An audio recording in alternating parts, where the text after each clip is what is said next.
him today? Uh-huh. Yeah. Oh. Let's see. Students of the week. Oh, one of my favorites. Camden Dempsey. 11, sophomore long snapper. He's going to be the darn governor of this state one day. He's unbelievable. I don't know how to pronounce Jordan's last name. Oh, no way. Yeah. Yeah. No way. It's good. For business, I'm sorry, Camden with business, finance, and marketing. Unbelievable. Honor Shador, named to David O'Brien class of 2023. Official candidate, Travis Hunter, honorable mention for the lot. Trophy to Paul Hornick, award player of the week. Travis officially named the semifinalist of the Thorpe Trophy, which I think we already have 2 of them here. TV ratings, Colorado, 3rd most watched game. CU now has over almost 51 million viewers this season. Sellout streak. Previous, CU remains. Blah, blah, blah. Okay, let me address this.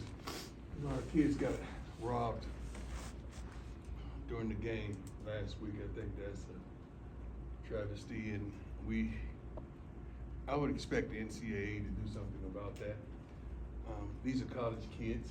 I'm pretty sure they don't think about insurance at this point in this juncture in their life. We've talked about NILs and how to really maintain their finances. We've pretty much given them financial planners and giving them the resources for that.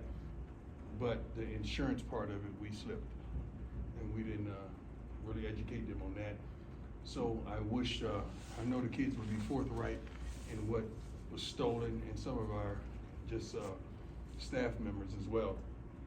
And now all that stuff should be replaced.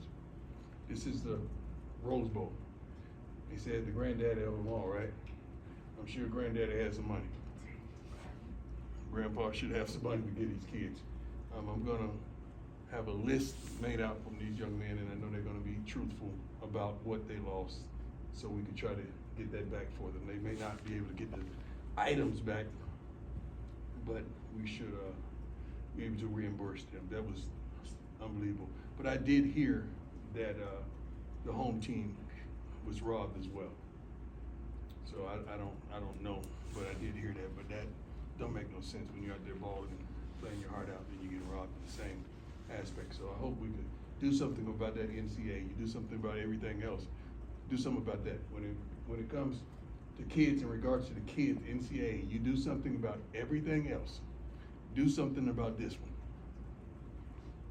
Okay, let's get down. Questions? Adam, go ahead. Yes, sir. Hi, Coach Adam Tiger, 24/7 Sports. Yes, How is Shador doing physically? He's good. He's good. I think I'm gonna give him another day or so off, so he could heal properly, and so he could be his best. His best. We want his best, and he's doing well, mentally, physically, as well as psychologically.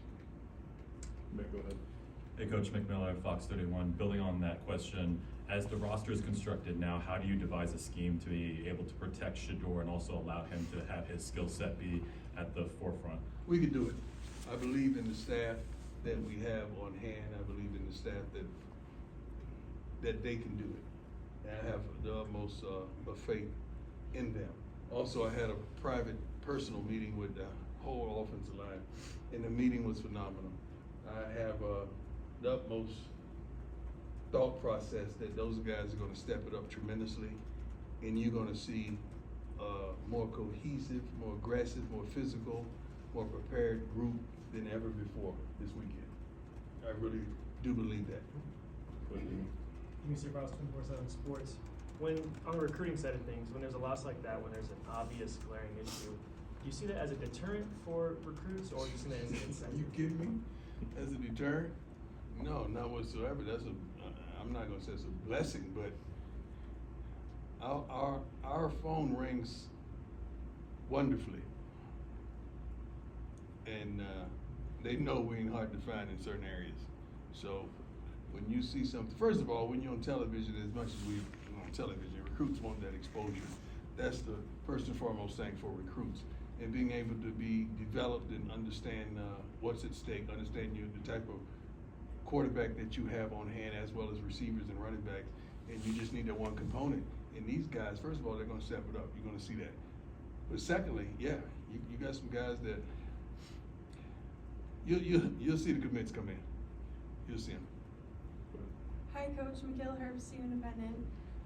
All season long, you've inspired everyone with I Believe. Yes. And we are coming off with 2 tough losses. Mhm. How do you continue to inspire the team to go out and win the last 3 games? First of all, I believe in everyone that's inside this locker room and on this staff. And this is the way I look at it. It's been one game that we've truly got our butts kicked. I mean, kicked. There was no winning in that. When we got off the bus, Darren, I think it was 40 points on the scoreboard when we looked up there. So Oregon did their thing. Every other game we've been in, we've had a chance to win those games.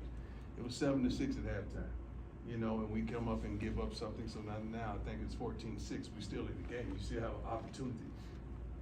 That's promising for not only the kids that play for us, the coaching staff, the fan base. It's promising because we had an opportunity to win those games. We just got to learn how to win. And we're going to be okay. So we love the direction that we're headed. It could be tremendously the other way. But when you have an opportunity to beat ranked teams, that's tremendous for us. We just got to do it. Hey, Coach, a little lighthearted twist for you. Just a little over a year ago, we lost Mike Leach. Yeah. And he had a real viral moment a few years before that where he was asked to rank his top 5 Halloween candies. Since you ranked your kids, you have any thoughts on that? I'm not a candy guy. I don't eat much candy whatsoever. I'm not a candy guy. If I had to rank my number 1 candy, it would be Annihilators. Some of you might have to ask what that is. What is that? All the black folks, can you tell the white folks what that is? I'll get you some. It's good. I'll order you some. I'll go on Amazon and get you some. But the pack of Annihilators is everything to me. Yeah. Yes. Yeah, you're gonna break your teeth on those now. Yeah, so you know what time it is, huh? You know I know what Yeah, time here it you is. go. Ariel Orsuda, 9 News. You know, these 8 p.m. games, I know you've been pretty vocal about not enjoying them.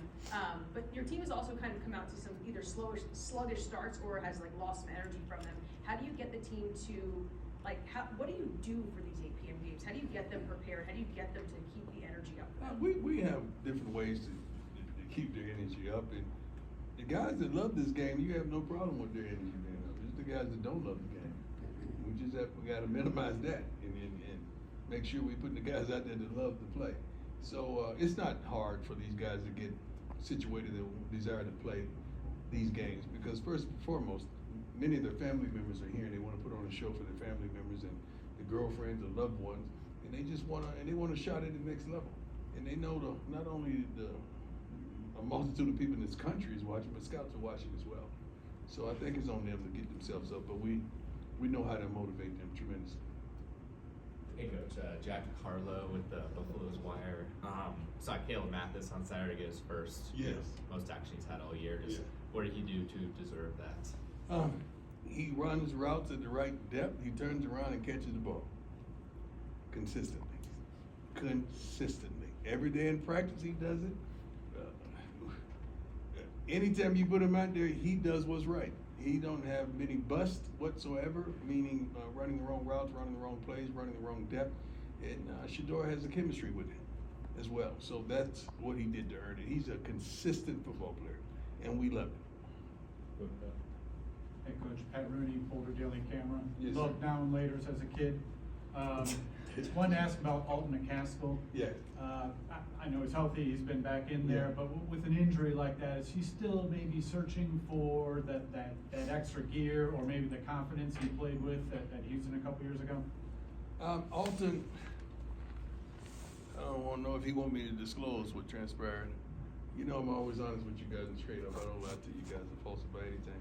Alton came in my office yesterday and he wanted to be redshirted, which I think is very wise, which I'm all for him. If he would have wanted to play, continue to play, I'd have been all for him. He's one of my favorite human beings on this team. He's a great young man who was raised properly, and he wants it, but he does understand that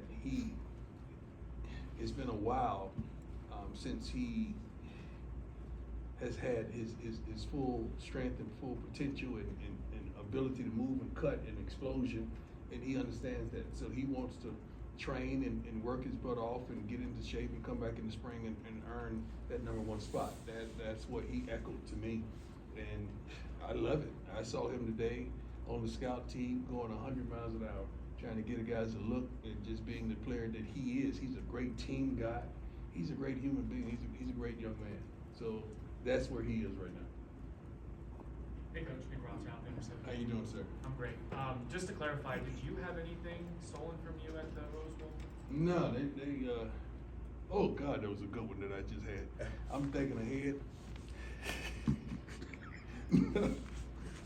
No, I didn't.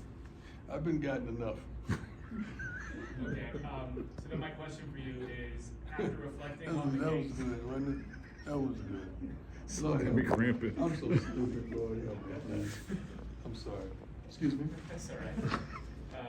Probably better than my question I'm about to ask you. But anyway, after reflecting on the game, the defense and the way that they fought, are you happy with their effort at least? Yeah, And are they yeah. moving in the No, right I'm happy direction? with everything they did. Shoot, what we had 3-4 turnovers in the first half.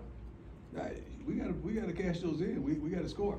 I mean, it's a whole different game. And you come out the second half. I mean, we blew a couple things, and it didn't go like we expected on that half. But I like what they did, and I like the effort that we gave.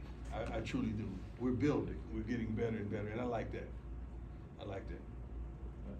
Hey Coach, Packer, Associated Press. You planned for everything, and one thing you couldn't plan for was the theft like that. But so, what kind of safeguards do you put in place to make sure that nothing like this happens again for your team? Well, like what? Well, I don't understand. Like, just make sure like no kind of theft. I mean. Oh, we don't get robbed? Yeah. Oh, we leave our own security. We don't depend on someone else's security. We leave our own security in the locker rooms and make sure we're straight by our own means. But you gotta understand, that was on the road. You're not thinking like that. You're not even thinking like that at home. So that was, and you're in the Rose Bowl, man. Like, who robs the Rose Bowl? Who robs the Rose Bowl? Somebody. So, but the kid, a lot of the things were emotional things that we're giving to them, like chains and necklaces and gifts. And you got some idiots online saying, well, they shouldn't have that, so they should be blessed. They should be blessed. That's crazy. It's like if you have a car in your driveway and somebody come and steal your car. Well, you shouldn't have a car. That's how stupid that sounds.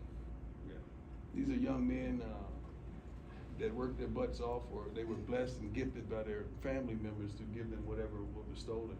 I know someone had a significant amount of cash, one of our camera guys, and we pray to God that he gets that replaced. Bad. It's not good. Jason. Hey guys, Jason Jones, Bus Beat. I'm pretty sure you would say that you're moving on to Oregon State, but just since you mentioned it in the post game, has the NCAA or the Pac-12 communicated anything to you on where the other about Shiloh's hit? Oh, Shiloh's hit? No, not to me. I'm pretty sure they might have reached out to Rick or somebody. I not whatsoever. What are you gonna do? Say I'm sorry? My bad?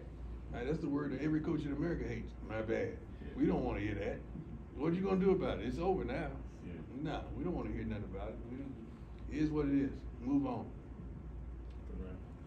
Coach, there's the old adage about 20-60-20. You have the top 20% of your team is the leaders, the middle 60 kind I of. never heard that one. No. 20-60-20? So it's like the top 20 is leaders, the middle 60 can kind of be pulled either way, the bottom 20 pulls down. Yeah. Curious if you feel like your top 20 is strong enough to keep that middle group engaged for the Final Four. I don't think that middle group is a negative group. Everyone has knuckleheads. Some of your kids are knuckleheads. A couple of mine I gotta keep an eye on. So just understanding life in itself, I wouldn't go with those percentages, but we definitely have some that are bona fide leaders and they want this with everything they have. You have some just meandering around, and you got some that, probably don't want to be where they are because they think they deserve more playing time or more of something that they're not getting. That's just This is like, that's an office job, that's a reporting job, that's anybody in life.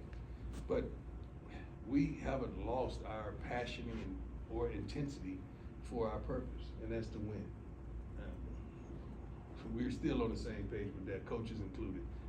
Everybody inside the locker room that's a part of this organization, we definitely, the desire and the goal is to win, and it's to win out. Good question, though. Matt Smith, 104.3 The Fan. You faced a lot of great receivers in your time, college pros. Do you have an NFL comp for Xavier Weaver?